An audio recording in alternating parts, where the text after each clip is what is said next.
Cockroach جنتا party کے ناقدین کا کہنا ہے کہ یہ صرف ایک سوشل میڈیا مہم ہے اور عملی سیاست میں اس کی کوئی حیثیت نہیں ہوگی، لیکن ابھی چیت دیپکے اس سے اتفاق نہیں کرتے۔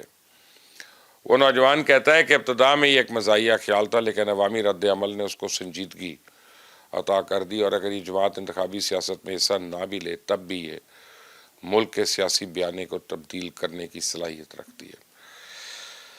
لیکن اب مودی کے اندر جین زی کا بھوت بیٹھ چکا ہے۔ کاکروچ جنتا پارٹی دراصل جین زی کی پارٹی ہے، اور کہتے ہیں نا کہ آپ لوگوں کو کچھ عرصے کے لیے تو بیوقوف بنا سکتے ہیں، ہمیشہ کے لیے نہیں۔ تو مودی نے اپنا گودی میڈیا بنایا، اور اس میڈیا نے صرف وہی خبریں چلائیں جیسے مودی کی شان و شوکت بیان ہوتی تھی۔ تو جین زی کے لیے معلومات کا ذریعہ صرف گودی میڈیا نہیں بلکہ پوری دنیا کی معلومات ان کی دسترس میں ہے، وہ ان کا تجزیہ بھی کر سکتے ہیں۔ جین زی کو پتہ چل جاتا ہے کہ جو ٹیلی ویژن پہ دکھایا جا رہا ہے وہ جھوٹ ہے۔ بھارت کے نوجوان اس وقت فرسٹریٹڈ ہے، اقلیتوں کے ساتھ جو سلوک ہو رہا ہے اس پر بھی وہ ناراض ہے، اور اگر یہ طاقت پکڑ گئی تو آپ یوں سمجھے کہ یہ مودی حکومت کو کھا جائے گی۔ جنتر منتر احتجاج میں اسٹوڈنٹس کا مطالبہ تھا کہ ایجوکیشن منسٹر دھرمیندر پردھان استعفیٰ دیں۔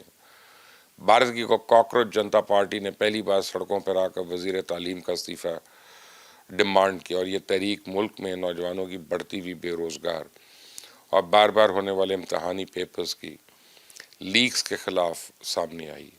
حقیقت یہ ہے کہ کاکروچ جنتا پارٹی بھارت میں فوری تبدیلی کی قوت نہیں بن سکی، کیونکہ وہاں کچھ جمہوری نظام مضبوط ہے، انتخابات باقاعدگی سے ہوتے ہیں، فی الحال کسی بڑی اچانک سیاسی تبدیلی کے آثار نظر نہیں آ رہے، لیکن مودی کے لیے کاکروچ ایک تھریٹ اب ضرور ہے۔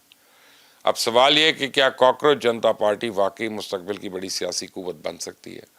یہی چند دنوں کا سوشل میڈیا رجحان ثابت ہوگا۔ آپ مجھے اپنے کامنٹس میں بتائیے گا، اور پاکستان کے سیاستدانوں کو بھی سوچنا ہوگا کہ کوئی کاکروچ پاکستان میں نہ پیدا ہو جائے جو جاگیردار، وڈیرے، گدی نشین اور اشرافیہ کی نیندیں حرام کر دے۔ آپ دیکھیں کاکروچ پارٹی نے پہلا احتجاج تعلیم پر کیا اور وزیر تعلیم سے استعفے کا مطالبہ، کیونکہ وہاں نیٹ کا پرچہ لیک ہوا تھا جس پر لاکھوں مستقبل کے ڈاکٹرز کا انتخاب ہونا تھا، لیکن پاکستان میں تعلیم پر کوئی توجہ ہی نہیں۔ پاکستان میں تو تعلیم اور سائنس کی وزارتیں عملاً بند ہیں، نہ صرف وزراء بلکہ سیکٹری بھی چن کر وہ لگائے گئے جن کو کھڈے لائن لگانا ہوتا ہے۔ تو تعلیم کے وزراء اشتہاروں کی حد تک تو بڑا کام کر رہے ہیں، لیکن اگر آپ طے تک جائیں تو ایک اسکول کے اساتذہ کو ہمارا تعلیمی نظام 15 سے 20 ہزار دیتا ہے، جبکہ سترہ پنجاب کے اہلکار کو 40 ہزار تک ملتے ہیں۔